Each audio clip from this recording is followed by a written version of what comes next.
Break के बाद आपका स्वागत है। चलिए अब देखते हैं 5 मिनट में 25 खबरें।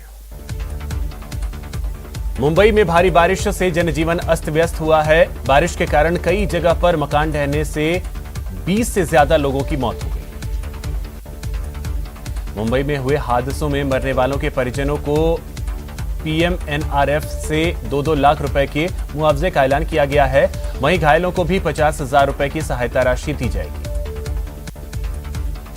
पीएम नरेंद्र मोदी ने संसद का मानसून सत्र शुरू होने से पहले संसद में सर्वदलीय बैठक की। इस बैठक के बाद केंद्रीय संसदीय कार्य मंत्री प्रहलाद जोशी ने कहा कि करीब 33 पार्टी के 40 से ज्यादा नेताओं ने चर्चा में हिस्सा लिया और किस विषय पर चर्चा होनी चाहिए इसको लेकर सुझाव दिया।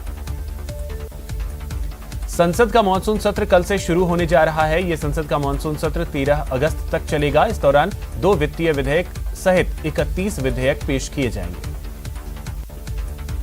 संसद का मानसून सत्र कल से शुरू हो रहा है। ऐसे में किसान संगठनों ने कृषि कानूनों को रद्द करने की मांग को लेकर कल संसद का घेराव करने का ऐलान किया है। हालांकि दिल्ली पुलिस संसद भवन के बाहर प्रदर्शन की इजाजत देने के पक्ष में नहीं है। राजस्थान के पूर्व राज्यपाल कल्याण सिंह की हालत एक बार फिर से बिगड़ गई है। इस बीच यूपी के सीएम योगी आदित्यनाथ उन्हें अस्पताल देखने पहुंचे। बीजेपी ने न्यूज क्लिक वेबसाइट पर देश के खिलाफ साजिश का आरोप लगाया है। बीजेपी प्रवक्ता संबित पात्रा ने आरोप लगाया कि न्यूज क्लिक नाम की वेबसाइट भारत को बदनाम करने का काम कर रही है। पात्रा ने यह भी कहा कि न्यूज क्लिक को विदेशों से 30 करोड़ की फंडिंग हुई है। यूपी विधानसभा चुनाव के लिए बहुजन समाज पार्टी बड़ा सियासी दांव चलने जा रही है। इसके तहत पार्टी अब ब्राह्मणों को जोड़ेगी। इसकी शुरुआत पूर्णिमा से की जाएगी। यूपी में होने वाले विधानसभा चुनाव को लेकर प्रियंका गांधी ने बड़ी बात कही है। कांग्रेस महासचिव प्रियंका गांधी ने कहा कि आने वाले चुनाव को लेकर हम परिस्थिति के मुताबिक फैसला लेंगे। बीजेपी ने मशहूर शायर मुनव्वर राना के बयान पर पलटवार करते हुए कहा कि 2022 के चुनाव में जीत के बाद योगी आदित्यनाथ फिर से प्रदेश के मुख्यमंत्री बनेंगे, इसलिए उन्हें किसी दूसरे राज्य में घर ढूंढ लेना चाहिए।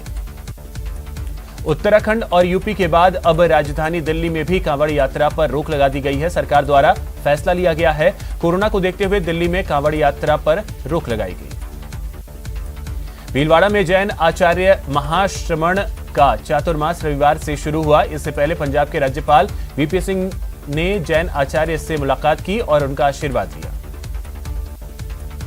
मरुधरा में कोरोना की रफ्तार धीमी पड़ने लगी है।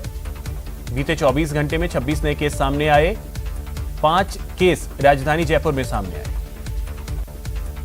आईआरएस शशांक यादव को कोटा कोर्ट ने 4 दिन के रिमांड पर भेज दिया है। कल एसीबी ने घूसकांड में ट्रैप किया था। उनकी गाड़ी से 16,32,000 रुपए मिले थे। रिमांड के दौरान एसीबी आरोपी आईआरएस से कड़ाई से पूछताछ करेगी और इस दौरान कई चौंकाने वाले खुलासे भी हो सकते हैं। आपको बता दें कि कोटा एसीबी ने कल शशांक यादव के पास से एक मिठाई के डिब्बे में रखे 16,32,000 रुपए जब्त किए थे। जोधपुर के आसोप थाना इलाके में नाबालिग युवती ने 2 लोगों के खिलाफ अपहरण कर गैंगरेप करने का और मारपीट करने का मामला दर्ज करवाया है। पुलिस ने पीड़िता की शिकायत पर आईपीसी और पॉक्सो की धारा में मामला दर्ज कर लिया है। सिरोही के पिंडवाड़ा थाना इलाके में 7 साल की मासूम से दुष्कर्म का मामला सामने आया है। जानकारी के मुताबिक आरोपी भी नाबालिग है। पुलिस ने 13 साल के बाल अपचारी को संरक्षण में लेकर बाल सुधार गृह भेज दिया। कोटा में हैंगिंग ब्रिज टोल नाके पर एक हादसे का वीडियो सामने आया है, जिसमें एक ट्रॉला बेकाबू होकर पलट गया। इस हादसे में मौके पर हड़कंप मच गया। जालोर में हाई टेंशन बिजली की तार की चपेट में आने से पति पत्नी की मौत हो गई। यह दर्दनाक हादसा चितलवाना इलाके के भीमगुड़ा गांव में हुआ। श्रीगंगानगर में बॉर्डर को पार कर पाक की सीमा में जा घुसे भारतीय युवक को कल देर शाम पाकिस्तानी सेना ने बीएसएफ के हवाले कर दिया। इस युवक से पूछताछ के बाद इसे परिजनों को सौंप दिया जाएगा। जयपुर में टूटे फेरो कवर और टूटे सीवर चैम्बरों को ठीक करने की मांग को लेकर लोगों ने रामगढ़ मोड़ पर प्रदर्शन किया। जय भारत जन चेतना मंच के कार्यकर्ताओं ने हाथों में तख्तियां लेकर मौन प्रदर्शन किया। बीकानेर के पब्लिक पार्क में पर्यटकों के लिए बनाए गए लिली पॉड में हजारों की संख्या में मृत मछलियां मिली हैं। बड़ी संख्या में मछलियों की मौत से क्षेत्र में दूर तक फैली दुर्गंध से लोग परेशान। आरबीआई ने एटीएम ट्रांजैक्शन की इंटरचेंज फीस हर फाइनेंशियल ट्रांजैक्शन 15 रुपए से 17 रुपए और नॉन फाइनेंशियल ट्रांजैक्शन के 5 से 6 रुपए कर दिया। नई दरें 1 अगस्त 2021 से लागू होंगी। बैंक से जुड़े कोई कामकाज बाकी रह गए हों तो वो 21 जुलाई तक नहीं हो पाएंगे। इसकी वजह यह है कि छुट्टियों की वजह से 4 दिन तक बैंक बंद रहने वाले हैं। कोरोना महामारी के बीच पवित्र हज यात्रा शनिवार से शुरू हो गई है। इस बार केवल 60,000 लोग ही हज कर सकेंगे और सिर्फ सऊदी अरब के लोगों को ही हज यात्रा की इजाजत दी गई है।